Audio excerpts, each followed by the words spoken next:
All right, Dre, for our last segment today, we're going to talk about the NBA draft. And May 16th is the NBA lottery, and June 22nd is the actual draft.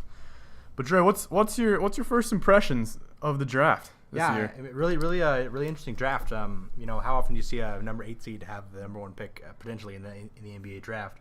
For the number 1 seed Boston to have the best odds to have the number 1 pick. And it's a pretty loaded draft, guard draft. It is loaded with a lot of guards. Yeah. I don't know that there's much talent after guards. There's a few guys like Jason Tatum, that might make an impact.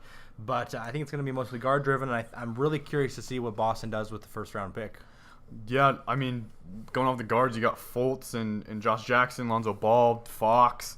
You got a lot of good guards. What's your thoughts on that on Boston? I mean, they're the number 1 seed. Do they even need this pick, or what's going on? I don't know. I mean, I don't know if we've ever seen this before. Having the number 1 seed in the NBA playoffs, having the number 1 pick. I mean, here's the thing. If it was a different draft and there was maybe a different, small forward or something like that, or a loaded small forward draft, I would maybe say, yeah, keep it. Draft a small forward, draft something that you need other than a point guard, because they don't need a point guard. They don't. They have Isaiah Thomas and Marcus Smart. Mm-hmm. Why would you draft Fultz? Fultz are, I think Lonzo Ball is the best player in the draft. Yeah. But Fultz is projected to go number 1. But if you draft Markelle Fultz, you're basically saying to Isaiah Thomas or Marcus Smart that you're moving on from one of them. Yeah, that's. And I don't know. If they're in win now mode, like I think that they are, and I think that it's clear that they are in win now mode, I don't know why you would take Marcus Smart, who's had at least a couple years in the NBA, over a draft pick who may or may not pan out to be what you think he is. Yeah. So to be honest, here's my theory. I think they'll trade it. Really? Who do you think they'll get? Jimmy Butler. Really? You think Chicago would be willing to give up Jimmy Butler? Why not? I mean, if I was the Celtics, I would give up all my picks for Jimmy Butler. Yeah. I would give up my one overall seed pick this year if they get it. Again, we're not gonna know that for another month or so. And I would give up my second round pick for this year. I'd give up my first round pick for next year, and I'd give up one of my players like Crawford or something like that, or not Crawford. Who's the small forward right now for him? Crowder. Yeah, Jay Crowder. That's what I meant. I would give up him.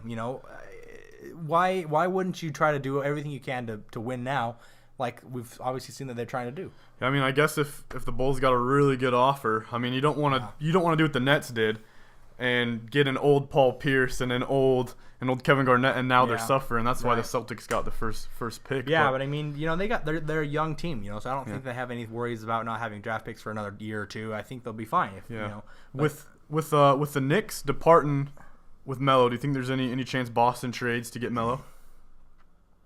I mean, that's been in the rumor mill a little bit, and I think that they might look into that option. It would make logical sense. Sure. I mean, Carmelo Anthony's going to be a better player over Jay Crowder. Yeah. But I don't think he's going to get you past LeBron. I mean, I don't think anyone's going to get you past LeBron, even Jimmy Butler. But I think he gives you a better chance to do that.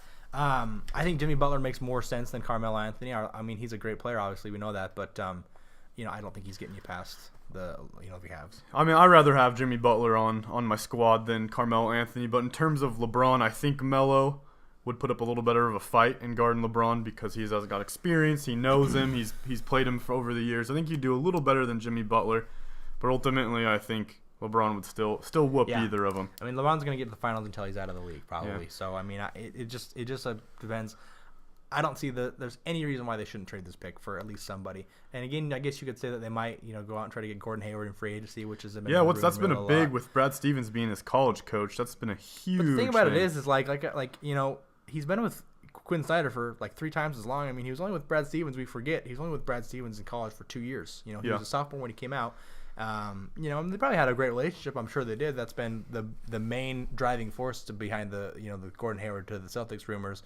But again, he's in a good situation with Utah. He is the guy. Where if you go to Boston, Isaiah Thomas is going to be the guy, and he's developed a better relationship with Quinn Snyder, I think, than he has with Brad Stevens in college.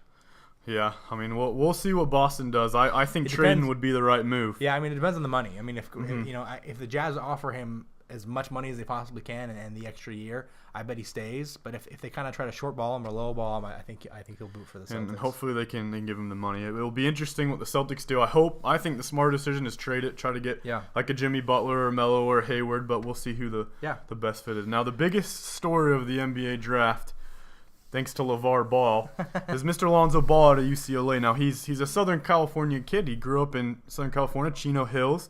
He went to UCLA, so it would be perfect if he went to the Lakers. What's your thoughts on that? Yeah, I mean, I agree. I mean, I'm not a big fan of the Lakers. I guess you call me a Laker hater, but I think it's good for the NBA if they are a good team. Yeah. You know, big franchise, big fan base. Yeah, I mean they've been bad for like 3 or 4 years since like Kobe's last 2 years, and then these couple seasons they've been just terrible. And just don't forget about the 60 he dropped on your Jazz. Not good. Yeah, whatever. Yeah. Miss you, Mamba. But the Lakers are probably one of the most storied franchises in the NBA. Oh, yeah. And I think Lonzo Ball is the best player in the draft. I would agree. And as much as I hate the Lakers, I hope that he goes to the Lakers because I'm excited to see him play. And I hope that kind of changes their franchise in the direction that they're going because they're bad. Yeah, they're bad, and it's not even close. Yeah, but, I don't know what they would do with Ingram and D'Angelo Russell because you don't want to get rid of Russell. He's been pretty promising, so I don't know what you do when you got Ball. I don't like Russell as much as you do. Yeah. I like Ingram. He's a Duke guy, and I like the Duke guys. But D'Angelo Russell, I don't think is mature enough to run an NBA franchise from the point guard position. I think the point guard is pretty much like your quarterback in the NFL, and much like my criticism of Johnny Manziel, who you mentioned you loved earlier, he's not mature enough to run the franchise, just like your point guard needs to kind of run the team. But like I said, I have a little conspiracy theory that I'm gonna throw by. Ooh, let's hear it. You've heard of the Patrick Ewing and the frozen envelope. Oh, we all know that conspiracy theory. So if you don't know the theory, my Patrick Ewing to the New York Knicks theory is that back before they did the ping pong balls in the draft lottery, they pulled out frozen envelopes in an order, and whatever envelope you pulled out, that was who the NBA draft lottery number 1 overall pick went to. And my theory with that is that the NBA wanted Patrick Ewing to go to the Knicks, who was at that point the most prominent franchise, a huge market, and they wanted him to go to the Knicks. And so the night before, they actually had frozen the envelope of the New York Knicks, pick. And so that way, David Stern knew at that point that the frozen envelope was the one that he needed to pull out, and that's how the Knicks got the number 1 pick and eventually got Patrick Ewing. I think the same thing will happen this year with the LA Lakers. The NBA is in a kind of a big bind with having a few really, really good teams at the top and then a bunch of crap below them. Yeah. And I think it's best for the NBA if Lonzo Ball goes to the Lakers, and I think that they're going to get the number 1 pick, and he's going to go to the Lakers. So. Yeah, that would be definitely a smart franchise move for the Lakers. Get the homegrown kid. As much as I love the Lakers, I don't agree with LeVar Ball. I don't think Lonzo's going to get us to the finals, but hey, I can sure hope. But what he's doing is working, though. I mean, as outrageous as he is, and the crazy things that he says about how he can beat Michael Jordan in 1-on-1 or all that kind of stuff. And Lonzo's better than Curry. Yeah, it's working. Yeah, it is. Who's the number one? Who's the person that right off the bat? If you didn't know anyone else, you would know who Lonzo Ball is, just solely because of his dad and the influence that he's had on the media and creating this sense of hype for his son. And here we are talking about him. So he's getting his big baller brand out there. If you want to send a few T-shirts to St. George, Utah, we'll wear them. We'll wear them. No worries about that. Sounds good, man. Yeah, it's a really interesting draft, and I think it'll be a really good draft. Yeah. So of all the wonderful players going in the draft, who do you think's gonna have the best career? Who do you think's gonna be a steal, maybe necessarily for this draft? Best career, best steal. That's a tough one. I'm tempted to say a guy like Zach Collins from Gonzaga. Yeah. We didn't see a lot of him in the national championship, which I was kind of discouraged about because Gonzaga's not really on TV a whole lot. Yeah. I think he could have a really good impact. Another guy that I'm really looking at is Luke Kennard out of Duke. They had him projected going at 17th right now. And ACC player of the year. I kind of think he could be kind of like a Gordon Hayward type of guy. He's a 6'6" or 6'5" shooting guard. He's not got the size of Hayward, but I think he's a little underrated. I mean, as weird as that is to say that he's a ACC all ACC team or whatever, I really think that he could have a really good impact in the NBA, and I think he could really be a solid player. Yeah, the Gordon Hayward, that's a good comparison on Yeah. him. I really like Zach Collins, as I've mentioned. He really came along at the end of the season. He's a 7-footer. He's pretty athletic. I think he's going to have a great career, but I think ultimately the best player on the board to have the best career is going to be Jason Tatum because he is gifted. He is awesome. Yeah, he's got everything. He's definitely probably got the most talent, like the most raw talent. Oh, yeah. His ceiling might be the highest. I mean, Lonzo Ball is probably the best player and will probably have the best career just because of the way that he plays and the style that he plays.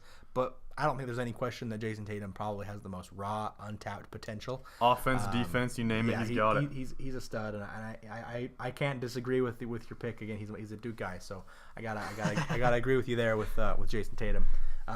It'll be a fun draft. I'm excited to see what happens May 16th on the with the lottery. See if there's any sort of crazy thing where Boston doesn't get the number one pick, or if the Lakers, if my conspiracy theory comes true and the Lakers get the number one pick, that'll be interesting. And I'm excited for June 22nd to see how it pans out. Frozen envelope times 2. Lakers are gonna get Lonzo Ball, and then they're gonna get Paul George. This and time, what do you know? 7th seed in the playoffs. And they're gonna be good. Yeah, they're gonna be a good team if they get Lonzo Ball and Paul George.